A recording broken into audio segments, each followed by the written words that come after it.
तोर जन्म जन्म के पाप धोले जी संगवारी। तोर जन्म जन्म के पाप धोले जी संगवारी। तोर जन्म जन्म के पाप धोले जी संगवारी। तोर जन्म जन्म के पाप धोले जी संगवारी। मानस गंगा में डुबकी लगा ले, मानस गंगा में डुबकी लगा ले। नो है बात लबारी, नो है बात लबारी।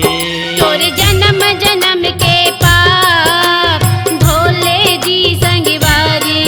तोर जन्म जन्म के पाप धोले जी संगवारी।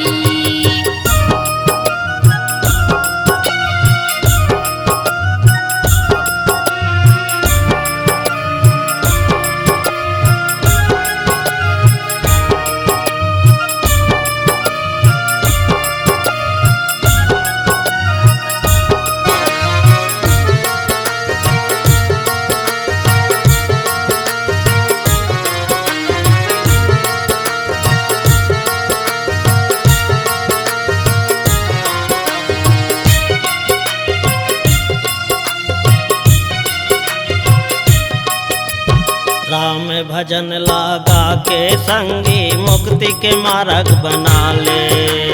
राम भजन लगा के संगी मुक्ति के मार्ग बना ले।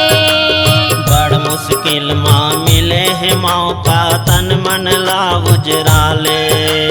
बड़ मुश्किल माँ मिले है मौका तन मन ला उजरा ले।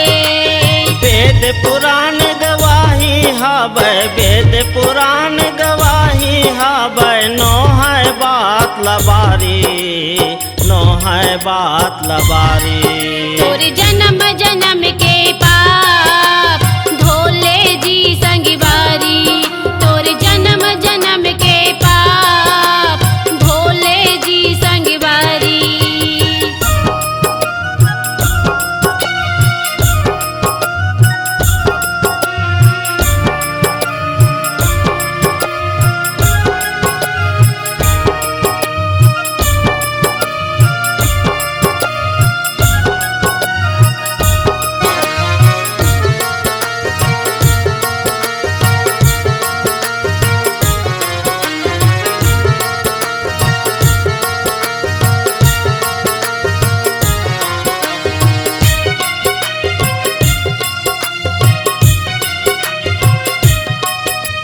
चंदा सूरज गवाही हाबै आथे तेनहा जाथे।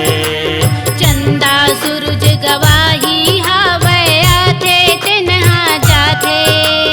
बिना भाव भजन के मन खे माटी के मोल बेचाथे। बिना भाव भजन के मन के माटी के मोल बेचाथे। राम नाम ला हृदय बसाले, राम नाम ला हृदय बसाले। कर ले अपन चिन्हारी, कर ले अपन चिन्हारी। तोर जन्म जन्म के पाप धोले जी संगवारी। तोर जन्म जन्म के पाप धोले जी संगवारी। मानस गंगा में डुबकी लगा ले, मानस गंगा में डुबकी लगा ले। नो है बात लबारी, नो है बात लबारी। तोर जन्म जन्म के पाप धोले जी संगवारी। तोर जन्म जन्म के पाप धोले जी संगवारी। तोर जन्म जन्म के पाप धोले जी संगवारी। तोर जन्म जन्म के पाप धोले जी संगवारी, धोले जी संग